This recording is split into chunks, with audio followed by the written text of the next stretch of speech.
Somnath Jabalpur train. જય માતાજી, welcome back to my another blog. તો અત્યારે થોડુંક આપણે રેલવે સ્ટેશને કામ છે કેશોદના, તો ત્યાં આપણે જવાનું છે. તો તમે બધા લોકો ભેગા રહ્યો અને હું તમને દેખાડું કેશોદનું નવું રેલવે સ્ટેશન કે જેની અંદર કેટલાક ફેરફાર થયા છે. પહેલાંના સમયની અંદર એવું હતું કે તમારે એક પ્લેટફોર્મથી બીજા પ્લેટફોર્મે જવું હોય તો કમ્પલસરી કાં તો તમારે ઓછામાં ઓછું 1 કિલોમીટર જેટલું હાલવું પડતું હતું. બાકી તમારે એટલું ન ચાલવું હોય તો તમારે એ પ્લેટફોર્મ છે, એક પ્લેટફોર્મથી નીચે પાટા ઉપર ઉતરી અને પછી બીજા પ્લેટફોર્મ ઉપર તમે જઈ શકતા હતા. જો તમારી ટ્રેન આવતી હોય અને જે આ હળબળની અંદર અને ઉતાવળની અંદર જો આ બધું થયું હોય તો પછી બહુ મોટી દુર્ઘટના બની શકતી હતી. હવે એ વસ્તુને જોઈ અને અત્યારે સરકારે જે નવું રિનોવેશન કરાવેલું છે રેલવે સ્ટેશનનું, એ હું તમને દેખાડીશ કે જેની અંદર આવો પ્રશ્ન રહેતો નથી. જે નવી ફેસિલિટી જે મેગા સિટીમાં હોય છે, મતલબ કે એક પ્લેટફોર્મથી બીજા પ્લેટફોર્મ ઉપર જવા માટેની, એ બધી જ સુવિધા હવે કેશોદના રેલવે સ્ટેશન ઉપર આવી ગઈ છે. તો તમે બધા લોકો જોવો. ચલો, તો આપણે નીકળી ગયા છે કેશોદના રેલવે સ્ટેશન માટે જવા માટે. આ અત્યારનો જે રસ્તો છે, કેટલીક જગ્યાએ તમે જોયું હોય છે કે જે આપણો મેઇન રસ્તો હોય છે ને એ તો સિમેન્ટનો જ હોય છે. બાકીનો જે રસ્તો હોય છે ને એ આવી રીતના બ્લોક્સનો હોય છે. તો આમ જોવા જઈએ ને તો કદાચ સિમેન્ટ રોડ સરકાર બનાવે કે ના બનાવે, ખાલી એમને પેલી કાંકરી નાખીને એના કરતાં બ્લોક્સના રોડ પણ વ્યવસ્થિત હોય છે કે જેના થકી આપણને કંઈ પ્રોબ્લેમ એટલો બધો ક્રિએટ નથી થતો. જે પેલી કાંકરી કે માટી કે જે વસ્તુ નાખી દે છે એના લીધે પ્રશ્ન એ રહી છે કે વરસાદ કે આવે છે તો એ ગારો અને આ બધી વસ્તુ ક્રિએટ થાય છે, બની જાય છે, જેના લીધે થઈ અને ગાડી ચલાવવામાં અને સ્લીપ થવાનો મેઇન પ્રશ્ન રહે છે. એ તો ક્યારેક આપણે વરસાદ ન હોય તો પણ આવો પ્રશ્ન રહે છે. તો એના લીધે સરકાર સમજે તો થાય, એમાં તો આપણે કંઈ ન કહી શકીએ, સજેશન દઈ શકીએ, બીજું તો શું હોય. જો આપણે પહોંચી ગયા છે કેશોદના રેલવે સ્ટેશને અને હું તમને દેખાડું. જો આ જે છે આપણે ઉપર જવાનો રસ્તો, સોમનાથ જબલપુર ટ્રેન, જે એના નિર્ધારિત સમય પર આવી ચૂકી હતી અને નિર્ધારિત સમય પર તો નહીં પણ સમથિંગ 2 કે 3 મિનિટ જેવું હતું લેટ. તો એ એના 1-2 મિનિટ લેટ આવી ગઈ હતી અને હવે એ ધીરે ધીરે જતી પણ રહી છે. એનું પણ મેઇન કારણ છે કે એ ટ્રેનને પાછું ક્યાંક પહોંચવાનું પણ હોય. તો તમે લોકો સમજો, ટાઈમે ઉઠતા જાઓ, ટાઈમે કામ કરતા જાઓ, ટાઈમે કંઈક કરતા જાઓ જિંદગીની અંદર.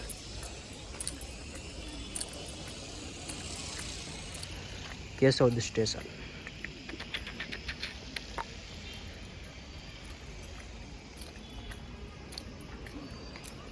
પહેલાં અહીંયાથી છે ને એક રસ્તો હતો, ત્યાંથી નીચે ઉતરી જાઓ ને એટલે ડાયરેક્ટ આપણે બસ સ્ટેશને પહોંચી જઈએ. જાદુ થઈ જાય કે નહીં. અહીંયા રેલવે સ્ટેશન છે અને રેલવે સ્ટેશનથી ડાયરેક્ટલી તમે પહોંચી જશો બસના સ્ટેશને. પણ એ હવે શું અહીંયા નવું કામકાજ ચાલુ એના લીધે આખું બંધ કરી દીધું. હા, એનું મેઇન રીઝન છે કે એ લીગલ રસ્તો નહોતો. જેમ કે આપણા ભારત સરકારે જે ઇનલીગલ થાય છે એ બેટિંગ એપ હતી, એ બધી બેટિંગ એમને જેમ બંધ કરી છે એવી રીતના ઇનલીગલ આવા જે રસ્તા છે એ બધા રસ્તાઓને પણ બંધ કરે છે.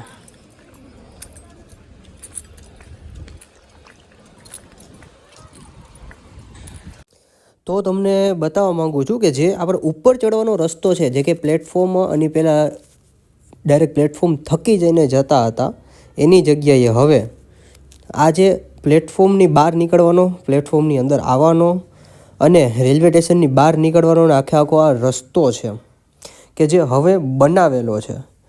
પહેલાં બનાવેલો નહોતો. આ છે અહીંનું પાર્કિંગ આખું કે જે પાર્કિંગનું હેન્ડલિંગ ત્યાં થાય, મતલબ કે પાર્કિંગમાં ગાડી મૂકીને જતું રહેવાનું. બહારગામ જવું હોય તો. અને એ પાછું 24 કલાકનો જોઈએ, કે 24 કે 12 કલાકનો જોઈએ. કેટલીક જગ્યાએ ખાલી 8 કલાકનું પણ હોય છે. ચલો ભાઈ, તો આપણે આવી ગયા છે આપણી FZ પાસે. આ સમજાતું નથી, આપણી બોલવાનું ક્યારે ભૂલા હે. મારી FZ પાસે. તો FZને સ્ટાર્ટ કરી અને હવે ભાઈ આપણે પાછા તો જઈએ છીએ રિટર્ન. ઘર માટે આપણે પ્રસ્થાન કરીશું. એનું કારણ છે કે કાલે આપણે જવાનું છે પાવનભાઈ જોડે. પાવનભાઈ જોડે તો નહીં, પાવનભાઈ પાસે. તો ત્યાં જવા માટે આપણે નીકળવું પડે, અને નીકળ્યા પછી પેકિંગ કરવી પણ પડે. તો અત્યારે આપણે નિરાતે ઘરે જઈએ, બધું પેકિંગ ને બધી વસ્તુ કરી નાખીએ. આ છે ને સમથિંગ અત્યારે સમય થયો છે બપોરના 12 કે 1 વાગેલા છે. એટલે રસ્તો સાવ શાંત હોય, જગ્યા ખાલી હોય, ગાડી ચલાવવાની મજા આવતી હોય. પણ આ સમયે જો કોઈ બીજી ગાડી આવી ગઈ સામે, કે પછી કોઈ ગાય કે ભેંસ કે એવી કોઈ વસ્તુ આવી ગઈ, ત્યારે પછી આપણે જે નોર્મલ જતા હોય અને પછી એની અંદર આડાઅવડું કરવું પડે. એ વાત સાવ સાચી છે. તો ગાડી ધીમે ચલાવવી જોઈએ. ફાઇનલી આપણે પહોંચી ગયા છે પાછા ઘરે. તમને વિડીયોની અંદર દેખાડ્યું એવી રીતના કે નવા રસ્તા, જે મતલબ કે જૂના રસ્તા હતા જે ઇનલીગલ હતા, એ બધા રસ્તા પણ બંધ કરી દીધા છે. અને જે નવા રસ્તા છે એ નવા રસ્તા પણ બધા ચાલુ કરી દીધા છે. ઓકે, તમને મારા ગ્લાસની અંદર વિડીયો દેખાતો હશે તો દેખાય, ઉતારતા હોય એને દેખાય, અને જે લોકો ન ઉતારતો એને ન દેખાય. સિમ્પલ વસ્તુ છે. સારું, ચલો તો મળીએ આવા જ બીજા વ્લોગની અંદર. ત્યાં લગી જે લોકો નવા આવેલા છે એ બધા જ લોકો ખાસ કરીને સબસ્ક્રાઈબ કરી નાખજો. અને આની પહેલાંનો જે વિડીયો હતો એ બધામાં એમાં કંઈક નોલેજેબલ વસ્તુ પણ તમને નાખેલી હતી, કે જે અત્યારે ફોટાનો જે ટ્રેન્ડ ચાલે છે, જે ગૂગલ જેમિનીમાંથી બને છે, એ ગુજરાતીમાં કેવી રીતના શીખવું, એ બધી વસ્તુ મેં ઇન ડિટેલ લખેલી છે. તો ફ્રી થઈ અને તમે બધા લોકો એ વિડીયો પણ જોઈ લેજો. ત્યાં લગી બાય બાય.